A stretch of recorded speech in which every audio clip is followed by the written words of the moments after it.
Приветствуем наших подписчиков и гостей канала Эзотерика для тебя, друзья. Мы вас всех приветствуем в изобилии и достатке. Сегодня, друзья, уделим внимание великой неделе, которая у нас наступит буквально 13 июня и закончится 19 июня. Это особые дни, которые именуются Троицкой, кто-то называет Железной или Русальной неделей. Также кто-то в народе называет эту неделю с 13 по 19 июня зелеными святками. И длятся 7 дней после праздника Святой Троицы.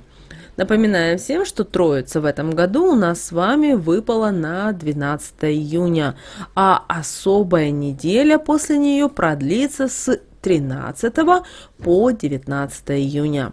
В православии эти дни так и называют Троицкая неделя. В народе данный период имеет несколько названий. Это зеленые святки, это русальная или железная неделя. И издавна эти дни были связаны со многими поверьями, народными приметами, запретами и так далее.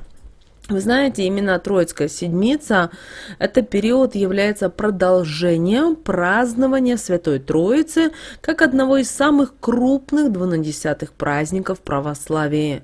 В этот период очень благоприятно читать молитву перед иконой Святой Троицы, если она у вас есть. Молитва читается и утром, и вечером. Если иконы Троицы нет, то можно молиться перед любой иконой с изображением Господа Бога. Троицкая седмица начинается сразу после Троицы, которая традиционно отмечается в воскресенье. Первый день недели называется Духов день, причем он считается одним из самых значимых. В дальнейшем верующие должны учитывать определенные традиции, народные приметы, которые основаны на народной мудрости, и стараться по-особенному проводить Троицкую седмицу.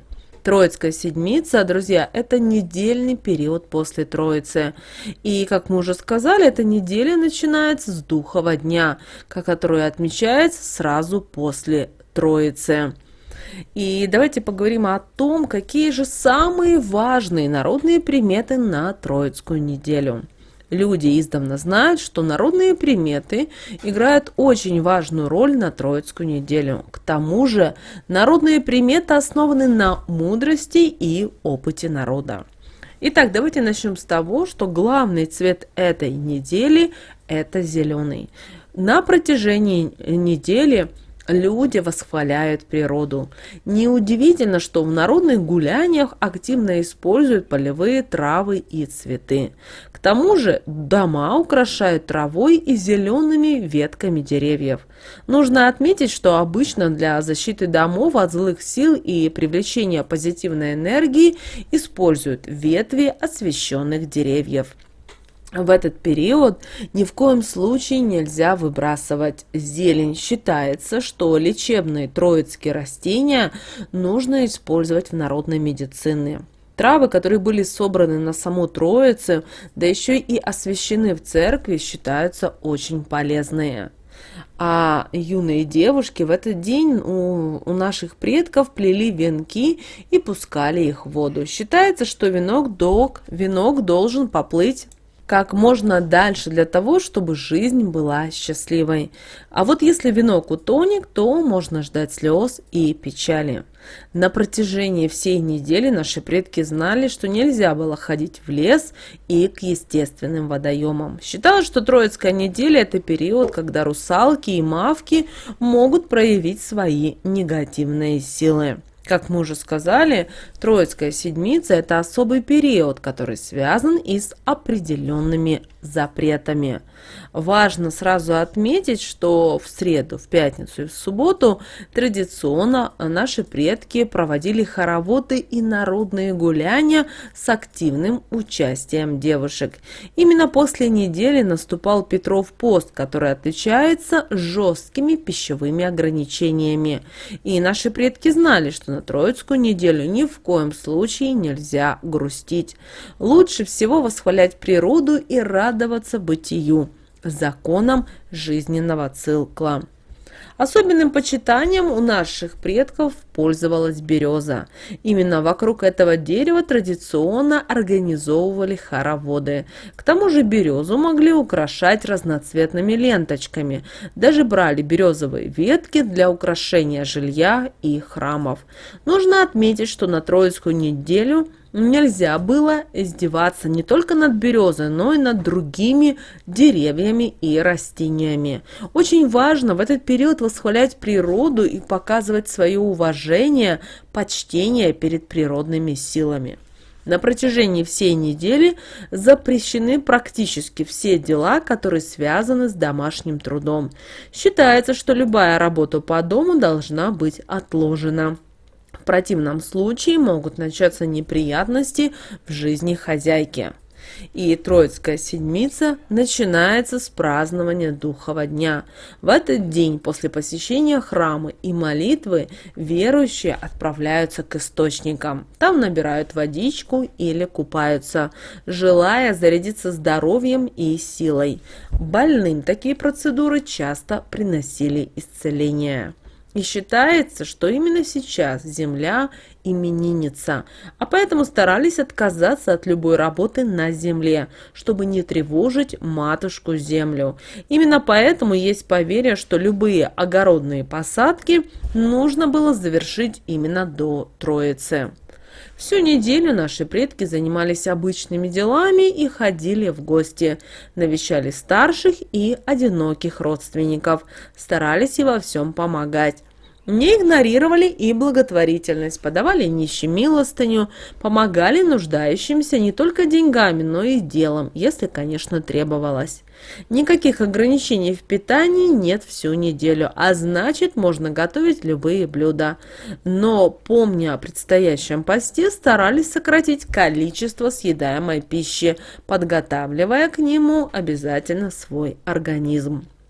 Народ в эти дни устраивал гуляния, сватовства, водились хороводы и пелись песни. Часто игрались свадьбы. Браки, заключенные на этой неделе, считались очень крепкими и счастливыми. Благоприятным был и сбор лекарственных трав. Все они набирали свою самую большую силу именно в это летнее время. Также запрещалось в эти дни купаться и смотреть на свое отражение в воде.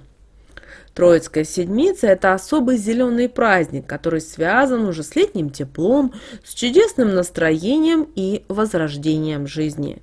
Издавна юные барышни плели свои девичьи венки, пускали их по рекам и гадали навстречу со своими сужеными. Однако некоторые девушки интересовались, можно ли венчаться на Троицкую седмицу и какой будет дальнейшая семейная жизнь в этом случае. Вы знаете, венчание в эту Троицкую неделю или Троицкую седмицу допускается. И каждый батюшка знает, что Троицкая седмица – это один из лучших периодов для венчания.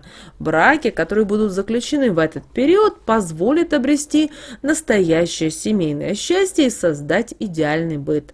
Новая семья может рассчитывать и на благополучие, и на достаток, и на взаимопонимание, благодаря чему предстоящая совместная жизнь будет счастливой и станет олицетворением личных грез. Также обращаем ваше внимание, что если вы планируете венчание на Троицкую неделю, нужно помнить, дозволен только умеренный богатый стол без лишнего обжорства, а праздник без разгула. Венчание нужно отпраздновать мирно и тихо, соблюдая меру и беспокоясь о своей душе. Троицкая неделя, друзья, это все-таки особенный период, который нужно все-таки постараться по-особенному провести для того, чтобы защититься от любого негатива и обязательно привлечь позитивную, созидательную энергию, а также постараться улучшить свое не только душевное состояние, но и настроение, чтобы вы были радостны и веселы. Вот, друзья, у нас с вами такая будет Троицкая седмица, она же Троицкая неделя с 13 по 19 июня. Обратите внимание на эти моменты, чтобы в вашей жизни только было все хорошо и прекрасно. Друзья, с вами, как всегда, был канал Эзотерика для тебя. Обязательно подписывайтесь на наш канал, обязательно ставьте лайк этому видео, обязательно поделитесь этим видео с теми, кого вы любите, кого вы цените, кому вы желаете мира, любви и гармонии. Также обязательно подписывайтесь на наш телеграм-канал, ссылка на телеграм-канал, друзья, в описании к этому видео. А прямо сейчас, друзья, вы на экране видите два прямоугольника. Это следующие рекомендованные видео для вас. Нажимайте на то видео, которое вам на интуитивном уровне нравится больше, и смотрите, друзья, там много полезной, важной, нужной и интересной для вас информации. Всех вам благ, услышимся с вами уже буквально в следующем видео.